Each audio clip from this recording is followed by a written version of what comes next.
Ang lakas sa round mo, pinatulog mo sila. Round 3 game. Nung natalo siya kay Mot, nagdabog to sa VIP room, halos sipain niya si Sendlook. Literal na bibigyan ng sipa yung sidekick, may chorus pa na left hook. Kaya nagtampo yung kalahati niyang gawa sa Fahrenheit tsaka Celsius. Napariwara na si Sendlook. Tignan mo! Naghahanap na lang ng babae sa Facebook. Tingin mo panalo ka sa laban yun ni Mot? Kasi rounds niya di sa ulado. Tingin mo panalo ka sa laban yun ni Mot? Kasi rounds niya di sa ulado. Fuck. Tingin mo panalo ka sa laban yun ni Mot? Kasi rounds niya di sa ulado. Ulul mag-request ka ng bito kay Enigma para pagsasampalin niya yung mukha mo. Hindi bias yung judges doon. Sadyang kinulang yung dura mo. Sa hurado. Kaya alam kong bitter pa rin to kay Mot at nag-aasam si Bobo na makabawi. Ginamitan na ng unlimited shit na boduts. Talagang todo baka sakali. Itong si Loco na makayari. Biruin nyo, nasa mid na nga yung Mot pero sa boto, di man lang to nangalahati. At sak maestro, tong aso mo, ba't di mo to itali? Ang ingay-ingay ang puta, dapat kinakadena to sa labi. Puta, rebel dog. Aso ni John Wick. Aba, magaling to. Kung yan ay tuta ni sak maestro, ito'y papatayin ko. Tuta. Ito'y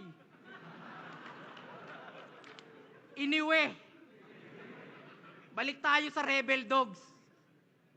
Ano yan? Mga rebeldeng aso? Samahan ng mga nakawala sa amo? Tarantado!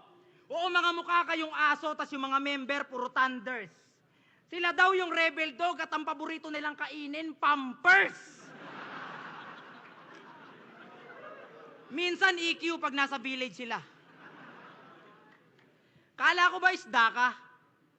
Ba't bigla-bigla ka nagiging aso, pre? Ayay, wak-wak man siguro ne. Yan na ba yung kahayupan mo na walang kapares? Ano na, Mr. Surugates? Kala ko ba ikaw ang pinakamatalino sa lahat ng iyong klasmates?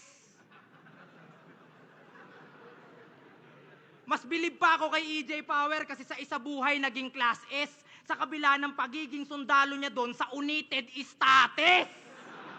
Tama? Tama. Pero maiba. Sinabihan mo si Sur na ang wawak ng kanta niya.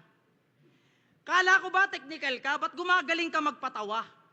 Kung makapunan ng kanta to, napakinggan ko yung hit song nila ni Apok, awit naman. Puta, 1,400 views agad, 5 years pa lang.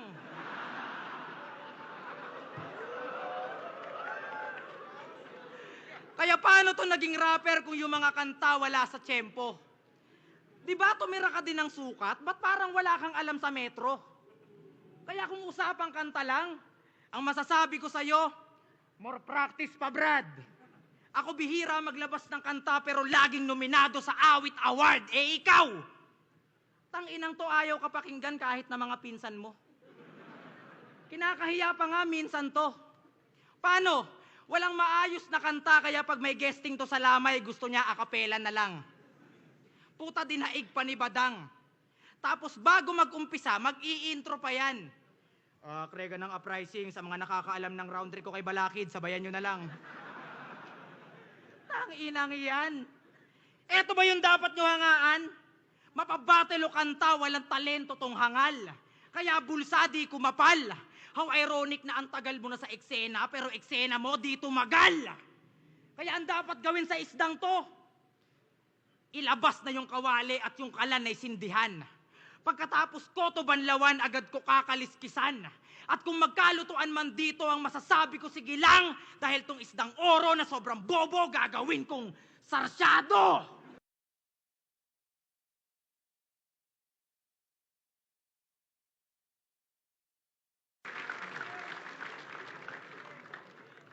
Puro invento ang puta. Check!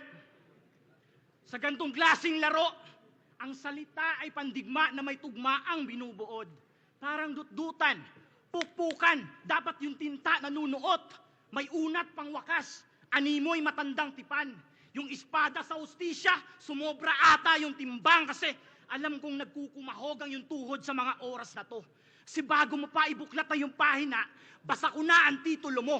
Kanyang pahina ay pahina ng pahina, kada baybay mo at baklas, pang elementarya. Ang yung sulating di formal kumpara sa aking sulating pang wakas. Lulunurin at maghihikaos ang iyong tulog na diwa, mistulang hudas ka sa mga Bisaya, katumbas mo ay butas na pilak. Malas mo, hindi ako nagpapagpagkalawang para lamang may itaboy. Kung pangil, tsak may lalim pa may umapak kumunoy. Ikaw, ginawa ka lang panggatong para lumiyab kahoy para sa dilim nyo makikita kagandahan ng apoy. Oh, sa apoy hindi binabad. Pagkat to'y hindi malawak. Aba, unggoy ka nga sa dagat, ang paglangoy hindi mahanap. Ang paglangoy hindi mahanap. Oh, huwag kang mag-alala. Di mo na kailangan pang sumisid pa sa lalim. Nilunod na kita sa babaw, ang ginamit ko ay baging. 20% ng gantong estilo, ang nilaan ko lang na oras. Yung natitirang 80%, maririnig nyo na kay Lucas. Lugar to ng maraming tribo. Hindi lang Bisaya, nire-representa ko. Lahat tayo dito, Pilipino. Kaya ano bang pinuputok ng butsi nyo?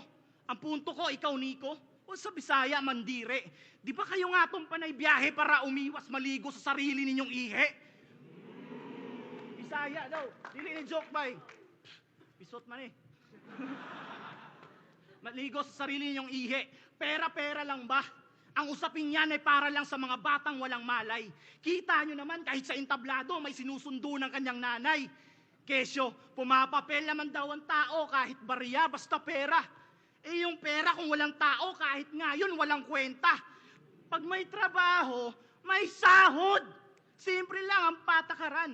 Bakit nyo ba binibigyan ng ibang pakahulugan at basurang dahilan? Alangan namang, hayaan ko tong mamitas ng prutas dito mismo sa sarili kong bakuran hambog. Para kang durian. Matulis lang sa panlabas pero naaamoy ko ang iyong lambot. Isipin nyo, eto nagpapakabisaya pero wala man lang karangalan. Kwintas mo karatula. May nakalagay na wag tularan at pag sinabing wag tularan, narito yung screenshot galing sa tropa mo.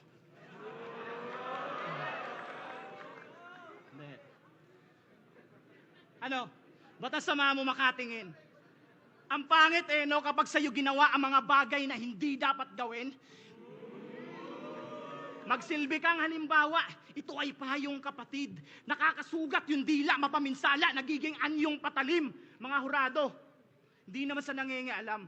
Pero kapag basura, huwag nyo napuntusan pa yung kalakal. Kapag basura, huwag nyo nang puntusan pa yung kalakal. Timbangin nyo yung mga linya kung kapupulutan ba ng aral. PSP, alam nyo na, karangalan din na mapabilang. Pero pwede rin Airbnb. Ako'y nakisilong lamang panandalian. Si Phoebus, mga hurado, tayo at mga tao, andito tayo para sa konting pag-asenso. Dahil hindi ito naganap ng isang araw lang, dumaan tayo sa isang matinding proseso. At sa mga MCs na susunod, mag-ingat kayo, delikado. Makinis na, entablado. At tandaan niyong maling madumi ang DDS, pero sa pangalan ng 3GS, ikay malinis. Nilampaso